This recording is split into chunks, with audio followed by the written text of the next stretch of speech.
అందరికి నమస్కారం అండి. బాగుందారా?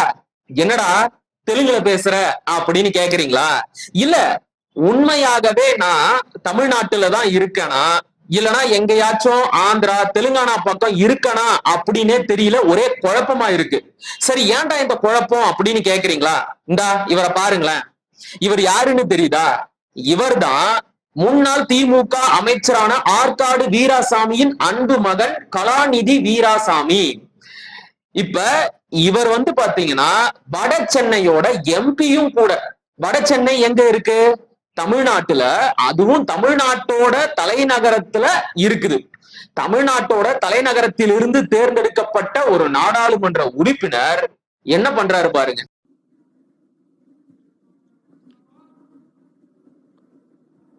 కమ్మ గ్లోబల్ ఫెడరేషన్ ఈ కార్యక్రమానికి చీఫ్ గెస్ట్గా వచ్చి ఉండే మన తెలంగాణ ముఖ్యమంత్రి రేవంత్ రెడ్డి గారికి, మినిస్టర్స్ వెంకటరెడ్డి శ్రీనివాస్ రెడ్డి గారికి, farmer governor of Tamil Nadu Rammohan Rao గారికి, కేజీఎఫ్ ఫౌండర్ ప్రెసిడెంట్ కుసుమ్ గారికి అండ్ స్టేజ్లో ఉన్న బద్దవాళ్ళ అందరికీ, ఇక్కడ వచ్చి ఉండే అందరూ సహోదర సహోదరులకి நமஸ்காரம். எப்படி சுந்தர தெலுங்குல செம்மையா செழுமையா பேசுறாரா? அவர் என்ன பேசினாரு அப்படிங்கறத தெரிஞ்சுக்கிறதுக்கு முன்னாடி அவரு எந்த நிகழ்ச்சியில கலந்துகிட்டு எங்க பேசினாரு அப்படிங்கறத முதல்ல நாம தெரிஞ்சுக்கிட்டே ஆகணும். கம்மா குளோபல் ஃபெடரேஷன் அப்படிங்கிற அமைப்பு ஒருங்கிணைத்த கம்மா ஜாதி சங்க மாநாட்டுல தான் கலாநிதி வீராசாமி கலந்துகிட்டு பேசி இருக்கிறாரு. அட விடுப்பா, இது என்ன புதுசா? வழக்கமா நடக்கிறது தானே. நம்முடைய அமைச்சர் KN நேரு, KKSSR இவங்கெல்லாம் ரெட்டியார் ஜாதி சங்க மாநாட்டுல கலந்துகிட்டு பேசுறது இல்லையா?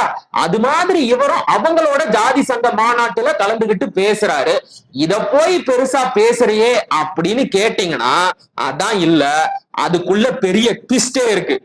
இந்த ஜாதி சங்க மாநாடு நடந்தது தமிழ்நாட்டுல கிடையாது, தெலுங்கானாவுல. தெலுங்கானாவுல நடக்கிற ஒரு ஜாதி சங்க மாநாட்டிற்கு தமிழ்நாட்டை சேர்ந்த ஒரு நாடாளுமன்ற உறுப்பினர், ஆளுங்கட்சியை சேர்ந்த MP எதுக்காக போகணும்? அந்த நிகழ்ச்சியில தெலுங்கானாவோட முதலமைச்சர் ரேவந்த் ரெட்டி காரும் கலந்துகிட்டாரு. அவரு இவரை பார்த்து கேட்டு இருக்கிறாரு, நீங்க தான் தமிழ்நாட்டுல குளம் ஜாதி இதெல்லாம் இல்லைன்னு சொல்லுவீங்களே, அப்புறம் எப்படி நீங்க இந்த நிகழ்ச்சியில கலந்துகிட்டீங்க அப்படிங்கிற ஒரு கேள்விய கலாநிதி வீராசாமியை பார்த்து கேட்டு இருக்கிறாரு. அதுக்கு நம்ம கலாநிதி வீராசாமி என்கின்ற வட சென்னை நாடாளுமன்ற உறுப்பினர், இதை ஏன் அழுத்தமா திரும்ப திரும்ப சொல்றேன் அப்படிங்கிறது கடைசியில புரிய வரும். அவர் என்ன பதில் சொல்றாரு அப்படின்னா, நாங்க தமிழ்நாட்டுல ரொம்பவும் ஸ்ட்ராங்கான கம்யூனிட்டி, தெலுங்கு கம்யூனிட்டி தமிழ்நாட்டுல 40 விழுக்காடுக்கும் மேல இருக்கு. అక్కడ నాయుడు గారు ఉండారు, రెడ్డి గారు ఉండారు. நாயுடுக்கள் மட்டும் இல்ல அப்படின்னா கோயம்புத்தூர் இந்த அளவுக்கு வளர்ந்திருக்காது. நாங்க தான் நிறைய காலேஜ் கட்டி ஸ்கூல் கட்டி இந்த முட்டாள் தமிழர்களை படிக்க வச்சோம் அப்படின்னு எல்லாம் அவர் இஷ்டத்துக்கு அளந்து விட்டு இருக்கிறாரு. ఈవెంట్కి మొదటి పిలిచేప్పుడు రేవంత్ రెడ్డి గారు కూడా చెప్పారు, వచ్చినప్పుడు తమిళనాడులో ఉండి నువ్వు వస్తున్నావు, నీకేం కులం ఏరా ఉంది, మీకు మీరు అందరూ కులం లేదంటారు కదా అని చెప్పి. ఉంటేనే అక్కడ తమిళనాడులో చాలా మంది కమ్మారు ఉన్నారు, తెలుగు వారు ఉన్నారు. ఇన్ఫ్యాక్ట్ అక్కడ ఉండే తెలుగు కమ్యూనిటీ ఒక వెరీ స్ట్రాంగ్ కమ్యూనిటీ. ఒక 40% దగ్గర తెలుగు కమ్యూనిటీ ఉంటారు. దాంట్లో కమ్మవారు ఇప్పుడు కూడా మీరు చూస్తే కోయంబత్తూరులో అక్కడ జీడి నాయుడు అని చెప్పి ఒక గ్రేట్ సైంటిస్ట్, అతను డెవలప్ చేసిన దాని తర్వాతనే ఆ కోయంబత్తూర్ అనేది డెవలప్ అయ్యి ఇప్పుడు ఒక ఇండస్ట్రియల్ హబ్గా ఉంది. தெலுங்கானா முதலமைச்சர் ரேவந்த் ரெட்டி கேட்ட கேள்வி என்ன, அதுக்கு நம்ம வடசென்னை நாடாளுமன்ற உறுப்பினர் கலாநிதி வீராசாமி சொன்ன பதில் என்ன? ரெண்டுத்துக்கும் ஏதாவது சம்பந்தம் இருக்கா? இப்ப தெலுங்கானா முதலமைச்சருக்கு மட்டும் இல்ல, நமக்கே கூட அந்த கேள்வி வருது. தமிழ்நாட்டுல திராவிடம் சாதியை ஒழித்து விட்டது, ஏற்றத்தாழ்வையும் தீண்டாமையையும் அழித்து விட்டது. சமூக நீதியை நிலைநாட்டி விட்டது அப்படின்னு எல்லாம் உருட்டுவாங்க. ஆனா ஒவ்வொரு தெலுங்கு எம்எல்ஏவும் எம்பியும் அமைச்சர்களும் தவறாம அவங்களோட சாதி சங்க மாநாட்டுல கலந்துகிட்டு விழாவை சிறப்பிப்பாங்க. ஆனா தமிழன் கடைசி வரைக்கும் இதையெல்லாம் வேடிக்கை மட்டுமே பார்த்துக்கிட்டு வாயில விரல வச்சு சூப்பிக்கிட்டு நடு தெருவுல நின்று நாசமாத்தான் போவான். இவனுங்களை கொள்ளையடிக்கிறதுல தப்பே இல்ல, இவனுங்களை அடிக்கிறதுல தப்பே இல்ல, இவனுக்கு அடி வாங்கி சாகிறதுக்குன்னே பிறந்தவனுங்க. எப்போ கல் தோன்றி மண் தோன்றா காலத்தை இதுக்கு எதுக்குடா அப்பவே பிறந்தீங்க? நம்ம கிட்ட வந்து சாதிய ஒழிச்சிட்டோம் அப்படின்னு கதை அளந்துகிட்டு இந்த திராவிடர்கள் அவங்களோட சாதிய கக்கத்துல ஒழிச்சு வச்சுக்கிட்டு, நல்லா தெளிவா கேட்கணும், ஒழிச்சு வச்சுக்கிட்டு தெளிவா அவங்க ஜாதிக்கான அவங்க இனத்திற்கான அரசியலை தொடர்ந்து செஞ்சுக்கிட்டே இருக்காங்க. இப்ப இதே மாதிரியான ஒரு அரசியலை தமிழர்கள் வேற எந்த ஒரு மாநிலத்திலயாவது செய்ய முடியுமா? வேற ஒரு மாநிலத்துல தமிழன் தேர்தல்ல நிக்க முடியுமா? நின்னாலும் ஜெயிக்க விடுவாங்களா? ஜெயிச்சாலும் அமைச்சரவையில இடம் கொடுப்பாங்களா? வாய்ப்பில்லை ராஜா, வாய்ப்பில்லை. அப்ப மற்ற மாநிலங்களில் இருக்கின்ற தேசிய இனத்தை சேர்ந்தவர்கள் கன்னடர்களும் தெலுங்கர்களும் மலையாளிகளும் அவ்வளவு தெளிவா இருக்கிறாங்க. ஒரு பிற மொழியாளனுக்கு, குறிப்பா தமிழனுக்கு நம்முடைய மாநிலத்துல எந்த ஒரு அரசியல் அங்கீகாரமோ அதிகாரமோ கிடைச்சிடவே கூடாது அப்படிங்கறதுல அவங்க ரொம்ப தெளிவா உறுதியா இருக்கிறாங்க. ஏன் அந்த அரசியல் அறிவு தமிழனுக்கு இல்லாம போச்சு? ஏன் இவன் மட்டும் இன உணர்வும் மொழி பற்றும் எதுவுமே இல்லாத ஒரு ஏமாளியாவே இருக்கிறான்? வந்தவனை எல்லாம் ஓட்டு போட்டு ஜெயிக்க வச்சு ஆள வச்சுட்டு கடைசி வரைக்கும் இவன் அடிமையாவே இருக்கானே, ஏன்? அதுக்கு மிக முக்கிய காரணம் இந்த திராவிட சித்தாந்தம். நல்லா புரிஞ்சுக்கோங்க உறவுகளே, இந்த திராவிடம் என்பதே பிற மொழியாளர்கள் குறிப்பா தெலுங்கர்கள் தங்களுடைய அடையாளத்தை மறைத்து கொண்டு தமிழர்களை ஆளவும் தமிழ்நாட்டின் வளங்களை சுரண்டி கொழுக்கவும் உருவாக்கப்பட்ட ஒரு அரசியல் தத்துவம். இப்ப தமிழ்நாட்டை ஒரு தமிழனே ஆள வேண்டும் அப்படின்னு நாம சொல்லும் போதெல்லாம் நம்மள பார்த்து என்ன கேட்பாங்க? யார் தமிழர்? யார் யாரெல்லாம் தமிழர்? யார் தமிழர் யார் தமிழர் அல்லாதவர் அப்படிங்கறத எதை வச்சு கண்டுபிடிக்கிறீங்க? எந்த லேப்ல டெஸ்ட் எடுத்தீங்க? எதை குடிச்சு பார்த்தீங்க? எதை நக்கி பார்த்தீங்க? தமிழ்நாட்டில் இருப்பவர் எல்லாம் தமிழர் ஆகி விட்டார்கள் அப்படின்னு எல்லாம் வக்கனையா நம்ம கிட்ட வந்து வியாக்கியானம் பேசுவாங்கல்ல, எங்க அவனுங்களை எல்லாம் கூப்பிடுங்க. இதுக்கு பேர் என்ன?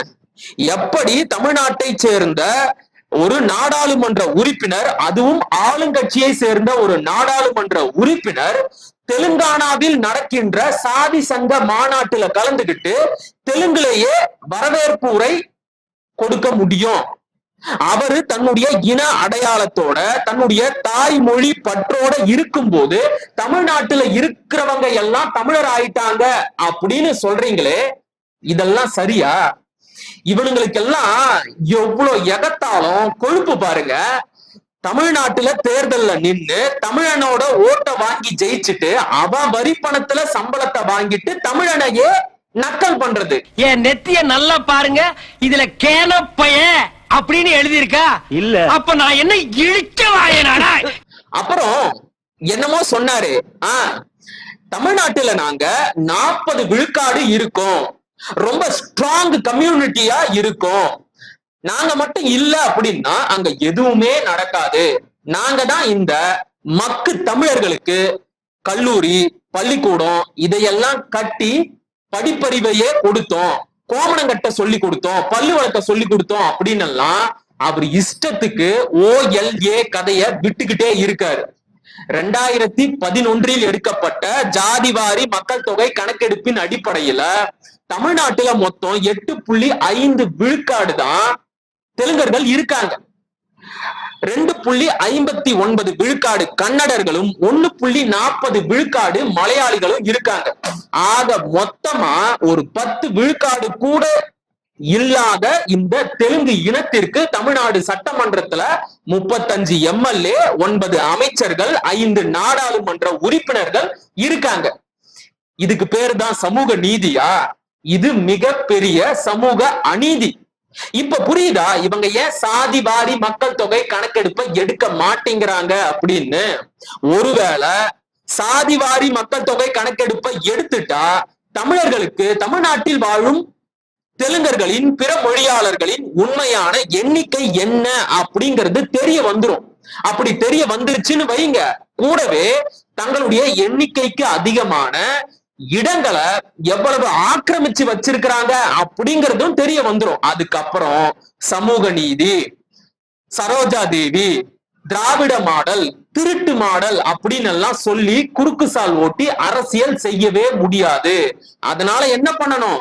கடைசி வரைக்கும் இந்த சாதிவாரி மக்கள் தொகை கணக்கெடுப்பை எடுக்கவே கூடாது அப்படிங்கறதுல அவங்க தெளிவா இருக்காங்க. இப்ப நியாயமான ஒரு சமூக நீதி அரசா இருந்திருந்தா என்ன செஞ்சிருக்கணும்? சமூக நீதிக்கு மிக அடிப்படையான தேவை மக்கள் தொகை கணக்கெடுப்பு தான். அதை நடத்தி இருக்கணும். ஏற்கனவே பீகார் அரசு அதை செஞ்சிருக்கு. இத கேட்டதுக்கு தான் நம்முடைய முதலமைச்சர் என்ன சொல்றாரு தெரியுமா? அதுவும் சட்டமன்றத்துல பீகார் அரசு நடத்திய சாதிவாரி மக்கள் தொகை கணக்கெடுப்பை அந்த மாநிலத்தின் உயர் நீதிமன்றமான பாட்னா உயர் நீதிமன்றம் ரத்து செஞ்சிருச்சு. இதுல இருந்து நமக்கு என்ன தெரிய வருது அப்படின்னா, சாதிவாரி மக்கள் தொகை கணக்கெடுப்பை நடத்தும் அதிகாரம் மாநில அரசுக்கு கிடையாது, ஒன்றிய அரசுக்கு மட்டும்தான் இருக்கு.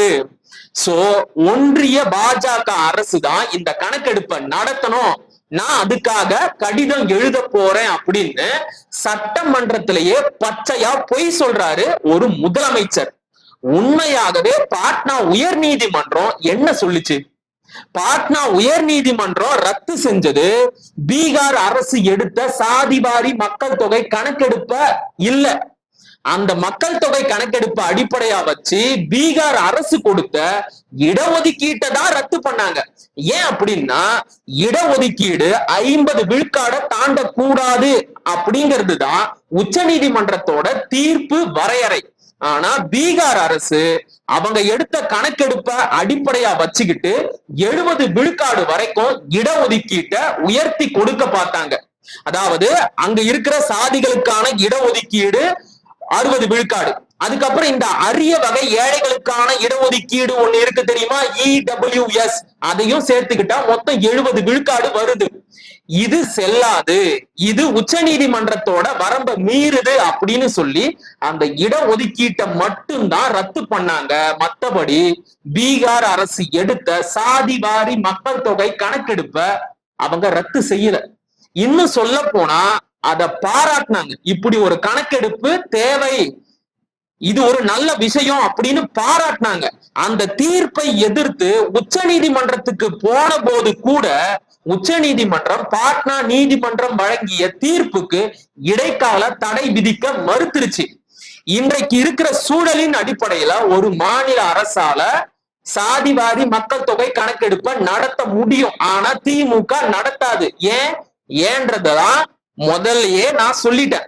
அப்படி அவங்க சாதிவாரி மக்கள் தொகை கணக்கெடுப்பை நடத்திட்டா உண்மை ஊர் உலகத்துக்கு வெட்ட வெளிச்சமாயிரும். அதுக்கப்புறம் தமிழர்களை ஏமாத்த முடியாது அப்படிங்கிறது அவங்களுக்கு நல்லாவே தெரியும். நாம இதையெல்லாம் தெரிஞ்சிக்காம கடைசி வரைக்கும் ஏமாளியாவே இருந்துகிட்டு திரும்ப திரும்ப இந்த திமுகவுக்கு ஓட்ட போட்டுட்டு அவங்கள ஆட்சியில உட்கார வச்சுட்டு, ஐயா எங்களுக்கு ஒரு 10.5 விழுக்காடு இடஒதுக்கீடு கொடுங்கயா, ஐயா எங்களுக்கு ஒரு உள் ஒதுக்கீடு கொடுங்கயா அப்படின்னு வேற ஒரு இனத்தை சேர்ந்தவங்கிட்ட பிச்சை எடுத்துக்கிட்டே இருக்கலாம். சரியா?